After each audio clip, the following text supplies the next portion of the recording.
Porque ele teve um jogador expulso desde o primeiro tempo. E ele manteve os seus 4 jogadores de maior qualidade. Eu mesmo pensei, cara, ele não vai tirar o Igor Jesus, o Luiz Henrique, o Almada, o Savarino, para botar algum defensor, para botar alguém, porque o Gregory é um cara que carrega muito o piano ali como volante do Botafogo. E ele não. Ele deixou esses caras jogarem, esses caras participaram dos gols, e o Botafogo hoje é campeão da Libertadores com mais um português que entra para a história do futebol brasileiro. Depois de Jorge Jesus, depois de Abel Ferreira, agora Arthur Jorge é campeão da primeira Libertadores da história do Botafogo, Mauro. Ele faz um trabalho muito bom, né? E o título é mais do que merecido, né? Não tem nem muito o que falar. Acho que o jogo tem dois olhares aí que a gente tem que ter, né? Primeiro, o Botafogo, o heroísmo do time do Botafogo, a maneira como o time se entregou depois da expulsão, né? Quando o Gregory se candidatou a pitico do Botafogo, né? Porque, pelo amor de Deus, o Botafogo perde o título, esse cara ia ser marcado pelo resto. Não teria mais condição de jogar pelo Botafogo. Como aconteceu lá com o Andrés Pereira no Flamengo. Jogou mais um pouquinho e foi embora. Porque ficaria marcado, né? Então tem aí um aspecto importante. Ele não mexeu no time.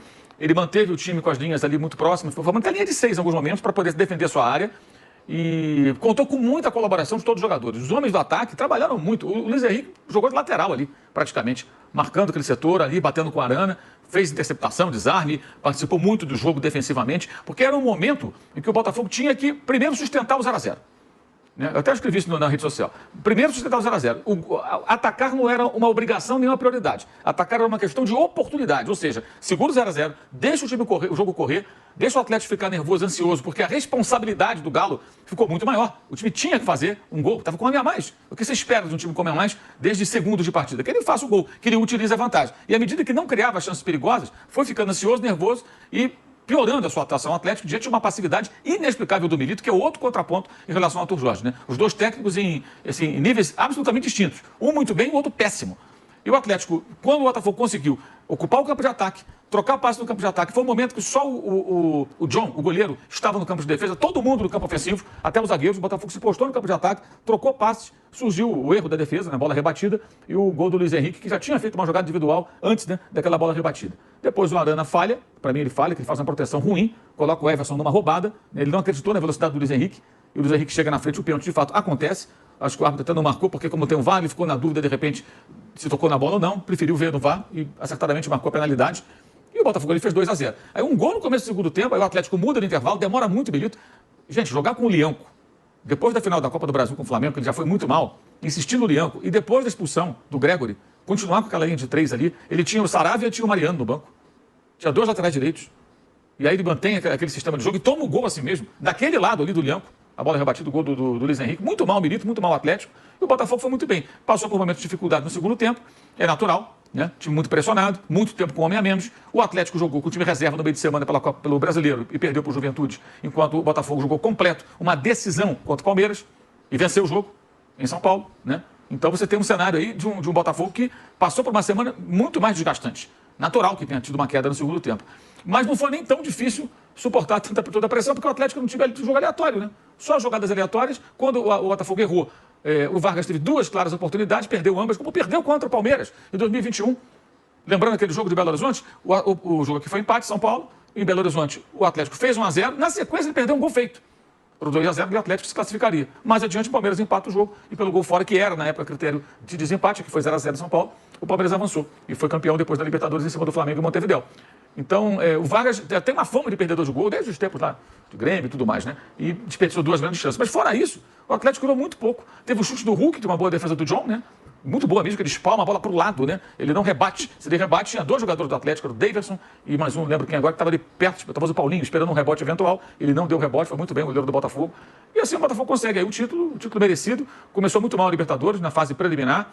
Teve que passar por 2 adversários, o segundo foi o Red Bull Bragantino. Depois começou mal a fase de grupos, ficou pendurado, quase eliminado, mas venceu os jogos até improváveis naquele momento, né? E se classificou. E daí para diante fez a sua campanha eliminando o Palmeiras, eliminando o São Paulo, né? Passando por cima do Peñarol, que eliminou o Flamengo, né? E ganhando com muita autoridade final. O título é incontestável, o Botafogo foi muito merecedor. E o Atlético Mineiro, assim, não vou dizer que decepcionante, porque esse Atlético não cria muita expectativa em ninguém, né? Você não espera muita coisa do Atlético. Mas muito mal. Muito mal. O trabalho do Milito deixa muito a desejar. tem bons jogadores, dá para fazer melhor do que isso. Eu não consigo entender você manter o Scarpa num jogo que você precisa furar o bloqueio defensivo do adversário. O Scarpa é um jogador de passe, de assistência. O Scarpa tem que jogar centralizado, gente, como um meia livre para poder tentar encontrar um companheiro com condições de marcar. E você tem 3 zagueiros, tira um deles, no caso do Leão, põe um lateral, eu não colocaria o Mariano, colocaria o Saravia, né? E joga o Scarpa para o meio campo para tentar encontrar um espaço. É um jogador que tem qualidade para isso. Quando ele joga preso do lado do campo, ele rende menos. Pode lembrar como é que foi o Scarpa no Palmeiras. Enquanto jogou de ala, ele era um jogador útil ali e tal. Mas ele tem a sua grande jornada no Palmeiras, antes de ir embora para a Inglaterra ao final do contrato, jogando de meio campo, jogando na posição dele, como jogava no Fluminense. E o Milito não conseguiu usar o material que tinha em mãos. No segundo tempo encheu de jogadores ofensivos, preencheu mais ali aquelas linhas ali, aquele espaço entre as linhas do Botafogo, mas não, assim, pelo volume e tudo, criou muito pouco. E quando a bola sobrou para o Vargas, que desperdiçou 2 chances. A segunda foi ridícula, né? A primeira ele desviou, a bola passou por cima. Você pode até entender, bola muito rápida. A segunda, o que ele fez ali? Tentou a bola por cobertura. E tinha um jogador entrando, acho que era o Paulinho livre. Se ele toca para o meio, deixa o colega na cara do gol. Horroroso, horroroso. O Vargas péssimo, apesar do gol que marcou. O Milito muito mal, ruim demais o Milito. Muito, muito ruim. E o Atlético perde 2 títulos, né? Seguidos. 2 títulos seguidos. E um detalhe, né, Thiago? Hoje não tem nenhum DJ para colocar o hino do Atlético no maior volume, enquanto o Botafogo levanta o troféu. Esse negócio de final único é sacanagem. Se o jogo fosse em Belo Horizonte, né, o DJ podia colocar o hino do Atlético a todo volume, aquela pataquada que aconteceu na Copa do Brasil. Vergonhoso o final de temporada do Atlético, que não vai com a Libertadores, tudo indica, né, do ano que vem. Não sei se matematicamente ainda tem chance, talvez tenha, mas muito remotas, né, depois dos últimos resultados. E eu imagino que vai passar por profunda reformulação depois do que aconteceu nesse final de ano. E o Botafogo agora comemorar, mas não muito, porque já tem compromisso agora durante a semana, tem o Internacional, e ele pode fazer a dobradinha, Libertadores e Brasileiro. E a missão é não perder para o Inter. É isso, empatar pelo menos para tentar um título contra o São Paulo, jogando em casa com uma simples vitória. Agora, Mauro, teve também, né, uma chance que eu tô vendo pouca gente falar, que foi bem clara também, que foi o Daverson, né? Uma bola que o Hulk, ele acha o Daverson no segundo pau, tem até um jogador ali na frente do Daverson, mas o Daverson entra foi logo depois do gol do Vargas. Ele entra meio que de peixinho e pega todo errado na bola. Ele estava dentro da pequena área. Também foi. Né? E ali, né, teve esse lance também. Ou seja, um Atlético Mineiro que perdeu muitas chances. Teve o Vargas perdendo esse gol, que o Mauro falou, né? Que o Gregory se tornaria o Andreas Pereira, poderia ser o Adrielson também. Porque o Adrielson deu uma entregada ali. O Adrielson me lembrou o Márcio Teodoro. Teve um gol do Romário. Lembra disso? O Márcio. Flamengo e Botafogo. Ele recua a bola de cabeça e o Romário faz o gol. Aí a torcida apelidou de Márcio Teodoro. Né?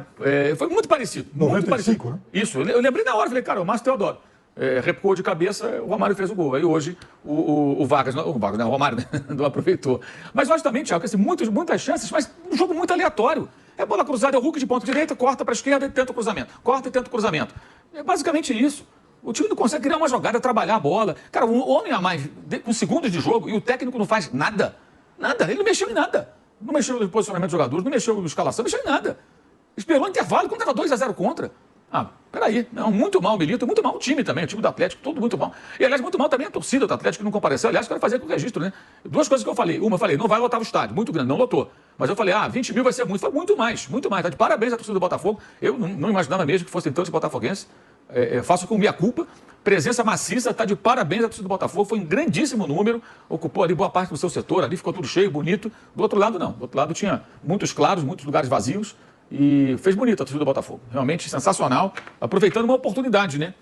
Porque essa foi uma oportunidade bem aproveitada. Ainda tem outra, de ser campeão brasileiro. Porque a gente não sabe com essa coisa de SAF do Botafogo quanto tempo esse poderio vai... Olhando aqui a tabela do brasileiro, o Bahia somando 3 pontos, o Cruzeiro, o Atlético já não tem mais chance de nada. O Atlético tem 47, já tem 47, já tem 44, mas com um jogo a mais que ele jogou, né? Sim. Ele já jogou na rodada. Já jogou na rodada. Jogos, né? Então o Bahia tem 47, o Bahia pega o Cuiabá hoje. Sim. O Corinthians tem 47, ele tem 44. Então para ele esquece, já não vai mais. Sim, a chance é matemática. Teria que ter derrota do Bahia, derrota do Corinthians. Pode acontecer agora do Cruzeiro e o Atlético. O Atlético não. Ele tem que torcer demais para Bahia, Cruzeiro e Corinthians perder os 2 jogos. Perdeu os 2 jogos e ele ganhar os 2. Aí uma ressaca agora tremenda. São 2 títulos perdidos em poucos dias, né? E da maneira. São 2 títulos perdidos de forma incontestável. Tanto a Copa do Brasil como a Fora que o Vasco tem um jogo a menos que ele e joga contra o Atlético Goianiense, né? Hoje. O Vasco pode ultrapassar ele hoje. Pode ultrapassar. Então não vai nem para a Libertadores, deve jogar Sul-Americana, que tem vaga para todo mundo, né?